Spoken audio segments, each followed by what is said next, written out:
one of my key themes, I guess, for the moment is don't panic. You will see scary stories about interest rates. You will see scary stories about, the impact in the housing market, etc. But just keep this in mind. The focus of the Reserve Bank is removing excessively loose monetary conditions, excessively low interest rates, excessively printing money. Welcome back to Tea with Tony. As New Zealand's Omicron cases spiral, the Reserve Bank's interest rate forecasts are on a similar trajectory. We're hurting at the pump, the supermarket checkout, and everywhere in between. But the housing market is finally flipping the trend. Unemployment is at its lowest rate in history, and we've got a green light for our loved ones to come home, with tourism even now a possibility. Are Kiwis part of a slow-moving car crash, or are we driving the Volvo that with some decent personal driving skills might just bring us home safely, albeit with a nasty petrol bill, unless of course you are driving a government-subsidised Tesla? Let's get Tony's view. Hey Tony, how are you? Good, thanks, Lenska. Good to be back again. Yeah, another month. I'm going to flip it back on you, Tony. So in reading your latest economic updates, which I do religiously, by the way, about the OCR and inflation, I couldn't help but think you seemed a bit cross. What's going on and what's gone wrong in your view? Yeah, not so much cross, but I think wanting to send a bit of a message, as I have been trying to for over a year, to the Reserve Bank, that the inflationary pressures in New Zealand and around the world are more than just transitory or temporary, and that they really need to start taking away the sugar, the record low interest rates, in order to slow down the pace of growth in the economy and start containing the inflation. And we could see that the economy was nowhere near as weak as they were expecting by the end of 2020. We were getting good growth. The economy was bigger than it was ahead of COVID-19 coming along. And yet the Reserve Bank kept interest rates at those record lows right through until October last year. And they should have actually started cutting back on printing money early in 2021. And at the same time, January, February, March of last year, been raising the interest rates as well. And if they'd done that, maybe house prices wouldn't have shot up so much as they did, about 20-25% over the past year. It's taken away home ownership for a whole lot of young people who are now going to go to Australia, for instance. And so basically, they should have started doing what they're doing now. They should have started it a year ago. That's really what it's about. Look, what's done is done, and we need to live with it moving forward. So how high can interest rates go? I know you've done some modelling based on the OCR's modelling. Where do you think this is going to land? And I caution that you cannot predict accurately, and I know you're very careful about this, but you probably have a better idea than most. So tell us what you think. Right, so this is where it gets interesting, you see, because thinking about what I just said there, the implication is that means the Reserve Bank is now going to have to raise rates quickly, and they will have to take them higher than would otherwise be the case. And yes, that is true. They're going to go higher than they would have had to otherwise if they had tightened more aggressively from, basically 12 months ago. And that's what they've said, isn't it? That they've reset. For context, they've reset their trajectory to say it's going to be higher than they predicted, which is what you actually said last month. Yep. And now you see the risk is, and this is what I want to warn people about, people are going to now overextend, over-extrapolate the heights to which interest rates will go. The Reserve Bank have lifted their forecast for the peak in the official cash rate from 2.6% to 3.4%. So that implies floating mortgage rates about 0.75% higher than they were projecting 3 or 4 months ago. And what's going to happen over the next few months is some people are going to come out and saying, oh my goodness, we're going to have floating mortgage rates maybe above 7%. Someone might come out and say, oh, I remember 11% back in 2008. Well, we're not going back there.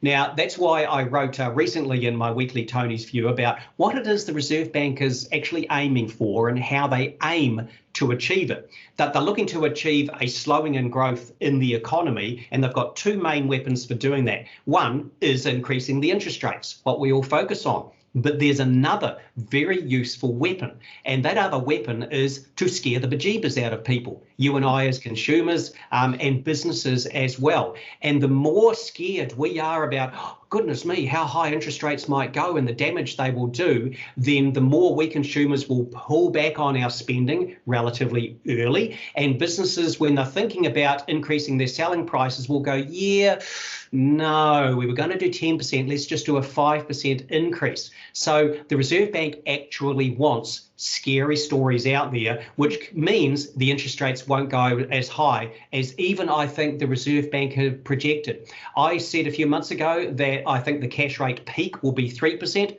I'm still sitting there at that level, basically, because I can already see with gross weakness at the moment in business confidence, and my monthly consumer spending plans survey is really weak as well. Some of what the Reserve Bank is looking for is already happening, especially in the housing market, where we've got house prices down for 2 months in a row, and they're probably going to fall for the next couple of months as well. So I'm not aggressively worried about really high interest rates. What would that mean, and how does that affect our rates that we pay as everyday Kiwis? Can you explain that connection? Because I know we've talked about it before, but it's really important, because 3% would result in what kind of range of a rate for a variable or a fixed rate?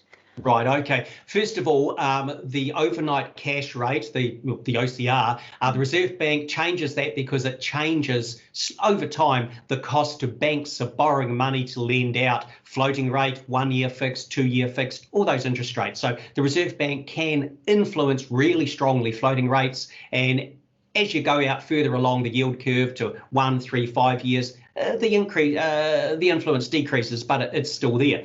Well, we've been here before when in 2014 into 2015, the official cash rate was 3.5%. So that's sort of almost what the Reserve Bank is implying. And back then we had the likes of the 1 year fixed rate. I believe it got just above 6%. And the floating mortgage rates got to about 6.7, 6.9% or so. Therefore, I think it's reasonable to anticipate that if we get the official cash rate going to about 3%, you'll get the floating mortgage rates, let's just use 6.5%, and for the 1 year fixed rate, let's use 6%. So I'm being reasonably conservative here. And they're guesstimates at best, right? Yeah. I get that. But I think everyone knows, the OCR goes up, so that affects interest rates, but they don't really know how. And so that's correct me if I'm wrong, wholesale versus retail interest rates, isn't it? And fixed rates are more impacted by wholesale borrowing from overseas. Am I correct as well? So there's kind of two factors there. Yeah, two factors: that overseas, United States long-term interest rates, if they go up, let's say all of a sudden, it'll feed straight through to our 3-5 year fixed rates also reacting, not as much, but there's an influence there. Whereas for the floating, the 1 year fixed rates, it's very strongly what the Reserve Bank is doing with monetary policy.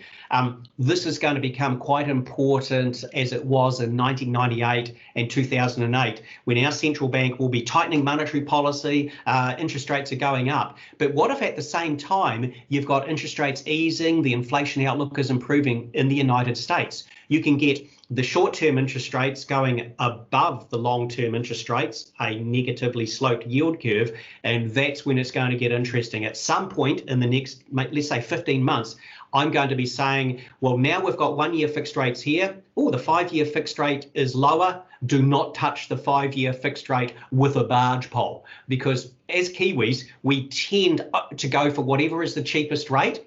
And when the monetary policy is getting tightened in New Zealand, you end up with a yield curve shaped like that. And people will then go, but I've got to fix 5 years at 5.5% because it's cheaper than fixing 1 year at 6%. I've got to do it. Well, the thing to note is this: if the yield curve is sloped like that, the Reserve Bank is basically screwing the bejeebers out of the economy. It means the inflation is going to get beaten. Those interest rates are going to fall away relatively quickly. And what I'll be pointing out is you've got to take the pain of paying this floating, say, rate for a while, because if you lock in here, you're going to be knocking on the door of the bank pretty soon to ask how do you break that rate. And that's exactly what happened in 1998 and 2008. So anyone online listening to this, have a look at maybe historical interest rates on the Reserve Bank's website, their statistics page. That's really insightful and really useful, I think, for everyday Kiwis, because we tend to, correct me if I'm wrong, we're a country of short-term interest rate users. And I read a piece the other day, 60% of us are coming off our fixed rates this year. Holy moly, say a few people in that, and that can potentially mean a doubling of the interest rates. And that's where I always have my little NZHL spiel. But the truth is, we get a lot of calls every day from people going, oh my goodness, what do I do here? And what you do there is you sit down with a really good financial advisor, mortgage consultant, and you figure it out and you make a plan. And I saw, Tony, that you had, further to our previous conversation about $0 days, had actually researched with your sent out a survey asking about how to save money during difficult times, and we do a bit of that too, and we get some really neat tips and tricks in, like I said to you. So our guidance, and Tony and I and NZH are very aligned on this, is get some good advice. Don't panic. Everything will be okay. You've been lent the money because you can generally afford it, unless something really difficult's happened in your life. You might just have to make some adjustments, and making a plan sometimes can be very satisfying. So there's my coaching moment. I'll stop that because I'm not the economist. You are. So anyway, if this is effective, the monetary policy, the tightening monetary policy, how quickly could we get it back in control? Or is this, I know you can't say 6 months, let's go, but is it 2 years, 3 years, 5 years? Like, can you give us a kind of a ballpark, or is it really don't know territory? No, second half of 2023, basically. Yeah. I mean, look, the inflation rate currently is 5.9%. When we get the March quarter numbers out, it's going to be, 6.5%, something like that. For this year, calendar 2022, inflation / change in your cost of living, but basically the same thing, almost, it's going to be high. But it's next year where oil prices having recovered from pandemic lows, they'll have fed through the system, and we could even be getting some declines late this year through next year. The supply chain problems are actually still getting worse, I would suggest, at the moment, because of considerations in China and, of course, related to Russia and Ukraine as well. But we expect they will be improving through 2023. And here's a key thing to note. The Reserve Bank, when they're implementing monetary policy, they're raising interest rates now, they know they pretty much cannot influence inflation this year. That's done and dusted. It's sort of locked into the system, as it were. So their target of changing the interest rates now is inflation in 18 months. And so if they were to suddenly move aggressively in the next 3 months and increase interest rates another, 1% or so, it's going to have a big impact on inflation in the second half of 2023. Because one of my key themes, I guess, for the moment is don't panic. You will see scary stories about interest rates. You will see scary stories about, the impact in the housing market, etc. But just keep this in mind. The focus of the Reserve Bank is removing excessively loose monetary conditions, excessively low interest rates, excessively printing money. That is not the same thing as they're now going to put in excessively high interest rates, excessively pulling back on printing money, etc. It's a different thing. This is mainly about removing unsustainable stimulus, not deliberately creating a recession to get inflation under control. They are different things. So again, don't panic as this year goes by. A key thing to note, if you got a mortgage at any time over the past decade, the bank worked out your ability to service at least 6.5% interest rate. And frankly, up until a couple of years ago, it was still 7.5% to 8%. And I've already spoken about maybe the interest rates get to a 6.5% range. So there'll be very few people who will not be able to continue to meet their interest payments, especially, this is key, in the context of a strong labour market, unemployment rate at 3.2%, businesses screaming out for staff that they cannot get. And the banks will look at that. Well, we know you can service 6.5%. You're not going to be made redundant. And even if you are, there's another job for you down the road. We're not going to see a wave of mortgagee sales coming along this time around. And in fact, even though I've warned about there'll be scary talk about recession and that sort of thing, I'm not sure many of the journalists are going to say we're going to see a wave of mortgagee sales, that the fundamentals don't really add up that way, quite frankly.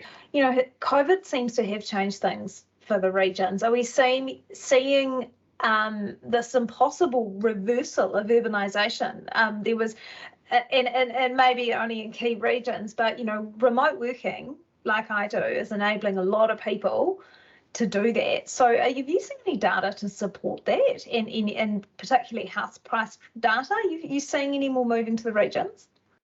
Finding the data is a little bit difficult. We need the sub-national population numbers from Stats New Zealand to be updated. We've still only got those numbers up till June last year, and they do show some extra growth happening out in the regions there. Nothing too much, but we've got to remember, there just isn't the capacity for a lot of people to leave the cities and move to the regions because the properties simply have not been available. Now, overseas, working from home has been a huge phenomena, underpinning, for instance, in Australia, a doubling of the number of people shifting from the cities to the regions, beyond what would normally be the case. In New Zealand, I think partly because of the distances involved, there hasn't been quite so much of a shifting by the people working from home out to the regions. But I do believe there has been a shifting by some older people cashing up their investment assets, or their house price in Auckland getting a lot better price than they were anticipating, and choosing to move to the retirement location 2 to 3 years maybe earlier than they were planning. And so that means that if somebody was to present to me right now data showing really strong population growth in these regions over the past couple of years, my response would be I wouldn't over extrapolate that, because some of the people that moved into, who knows, Hastings, Havelock North 9 months ago, they were going to do it in 2 years. They are already there. And there's going to be a bit of a slowdown in some of that migration. So no, I don't think this is a abrogation of the urbanisation. I continue to expect that Auckland's population growth rate will exceed the rest of the country, tremendously over the next a couple of decades. They will continue to need investment in infrastructure there, but there is probably still a little bit of a catch-up construction of houses to be done in some regions. They're still a little bit behind the plate just here and there. What about the impact of Kiwis returning home? Are they going to re-stimulate our housing market and make everything okay? No. If I'm one of the 1 million Kiwis overseas, I'm overseas to escape my family, is one reason for many, and to earn more money, basically. And why would I come back to New Zealand for high house prices, high cost of living, and maybe half the wages I'm getting in London or, out the back of Burke in Australia, etc.? My view is that while some Kiwis will come back, we will thankfully see some wonderful images of, hugging at the airports, etc. Behind the scenes, a lot of people will already be planning where they're going to be moving to in Australia. And the plan will be, I'm going to go to Australia for 3 to 5 years. I'm going to make a nest egg, and then I'll come back to New Zealand. Well, the fact there's about 650,000 Kiwis in Australia suggests that most, after moving across there, stay in Australia. So I don't actually think there is a big wave of Kiwis coming back to New Zealand to give a new stimulus to the housing market. I've talked to a lot of people, actually, business people, who are really fatigued, if I'm honest, and really considering, serious business people with mid-sized businesses just packing up and going to Australia. And that's quite scary. And a lot of that is linked to, labour market challenges, COVID regulations, and just an overall dissatisfaction with the country. And I'm hearing more and more of it. So hopefully the borders opening will at least bring back some positivity into the market. So I've got one more question. CCCFA that we've talked about before, which is the Consumer Credit Contracts and Finance Act, that has, as you call it, responsible for a credit crunch in our industry. As I've said, we probably, as an organisation, the NZHL, a little better geared up than most to deal with it, but it is still not without its challenges. The Minister's indicated some tweaking may lie ahead. What's your take, and do you think that will kind of ease things a little bit, make it a little bit easier?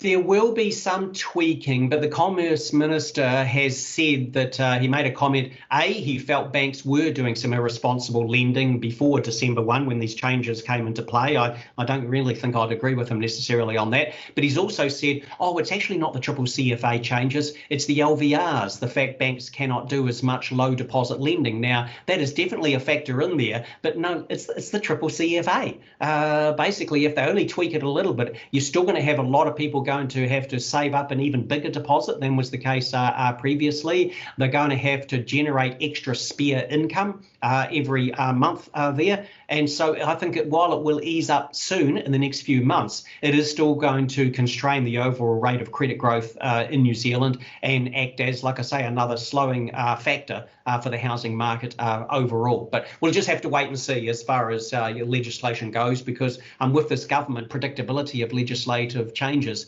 has turned out to be relatively difficult to do, shall we say. So are we in a predestined slow-moving car crash, or driving that Volvo with some skills to manage our own destiny? What do you think?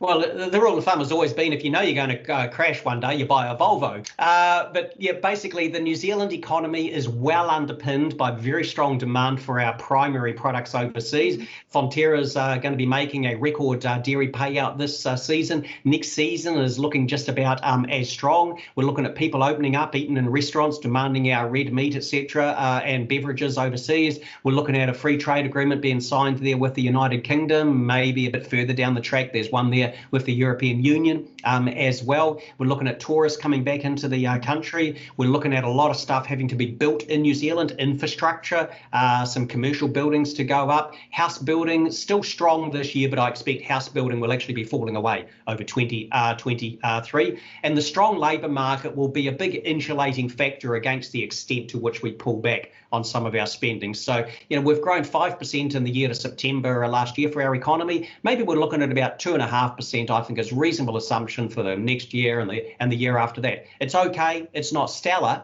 but it's okay. Yeah. Okay, look, thanks again, Tony. It was actually really insightful. And as I always say to you all, Tony is an independent economist, and we like it that way. His views are his own and not necessarily representative of NZHL, and vice versa. Look, we're getting more and more viewer questions, which is fantastic. So Tony and I are going to answer a few of those separately, and they'll be uploaded in a separate bit if you want to see. And so do ask any kind of questions. We won't answer them all, but we'll try and cluster them into general groups, and sometimes I will incorporate them into what I asked Tony as well. So thanks everyone.